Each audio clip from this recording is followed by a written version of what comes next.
کہ پاکستان میں جب یوم عشق مصطفیٰ کا اعلان ہوا اس پر ایک دن پہلے تک تمام میڈیا یورپ کے اور امریکہ کے ان مقاصد کے خلاف بول رہا تھا اور ٹیری جونز اور باقی جتنے بھی اس طرح کے مجرم تھے ان کے خلاف بول رہے ہیں.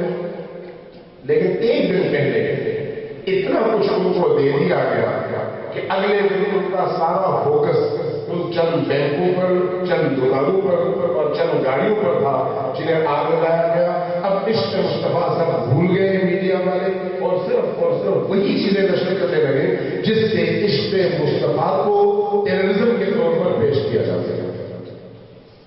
کس نے کیا؟ آپ کے پیسے جو ملک اور جس ملک میں حاکم قوتیں اس حد تک قلیل اور بیکار وہاں پر ایک بڑے انقلاب اور بڑی تبدیلی کی ضرورت ہوتی ہے.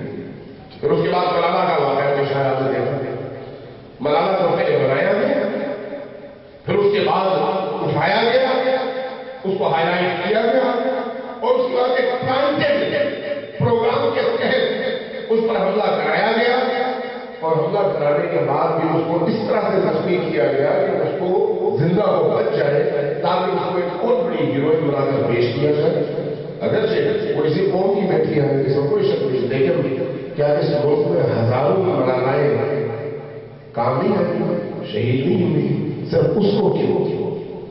پھر اس یوم رسول کے بعد جو فضا پاکستان کے اندر بنی عشق مصطفیٰ کے حوالے سے لوگوں کے جذبات اور لوگوں کے احساسات کے اظہار کے لیے جس طرح کا میدان مرتب ہوا، آمادہ ہوا، اس میدان کو ختم کرنے اور لوگوں کی فکروں کو ڈائیورٹ کرنے کے لیے ملالہ کو ایک ایشو کے طور پر اٹھایا گیا. اور آپ نے دیکھا ہوگا کہ ایک لڑکی پر حملہ ہوا لیکن کم از کم 10 گویا دنیا بھر میں اور خصوصاً پاکستان میں کسی چینل کے پاس کوئی اور موضوع تھا ہی نہیں. گویا پاکستان کا اور یورپین کا سب سے بڑا مسئلہ ایک بچی پر حملہ تھا.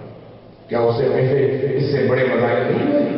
اس کے بعد اس سے بڑے ظلم نہیں ڈھائے گئے؟ تحقیق کی گئی تو بعد میں پتا چلا کہ امریکیوں نے رات کے اندھیرے میں 3 ہمارے بڑے چینلز کو 1 ارب روپیہ دیا تھا. 3 ارب روپے کو مل گئے اور اس کے بعد انہوں نے جب مسئلے کو اٹھایا تو باقی سب کو اٹھایا اور اس کے بعد عشق مصطفیٰ اور محبت پیغمبر اکرام اور یہ چیزیں ساری ایک طرف رہ گئی. اب ہر جگہ ہو گیا ملالہ. اور طرف بات یہ ہے کہ آج کے دور میں میڈیا صحیحیوں کے ہاتھ ہے، پروپیگنڈے کے ذرائع ان کے ہاتھ ہیں. ہماری ایک چھوٹی سی کمزوری کو وہ بہت بڑا بنا کے گویا پوری دنیا کا مسئلہ بنا کے پیش کر سکتے ہیں اور کرتے بھی ہیں. اور اسلام کو بدنام کرنے کا کوئی رستہ ہاتھ سے جانے نہیں دیتے. جب ایسا ہے تو پھر جو لوگ ان کے انہی مقاصد کو پورا کرنے میں ان کا ساتھ دیتے ہیں وہ مسلمان ہو سکتے ہیں؟ مسلمان نہیں ہو سکتے، ایجنٹ نہیں.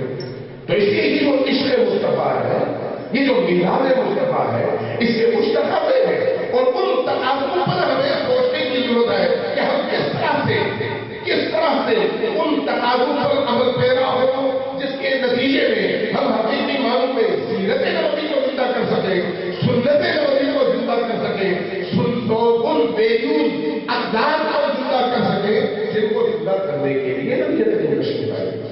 کیا اس سے بڑھ کر المیہ کوئی نہیں ہو سکتا کہ وہ مشترک سرمایہ ہمارا نبی کریم کی ذات بابرکت اسی کو متنازع بنا کر شیعہ الگ کرے، سنی الگ کرے، دیوبندی الگ سے، اہل حدیث الگ سے، بریلوی الگ سے؟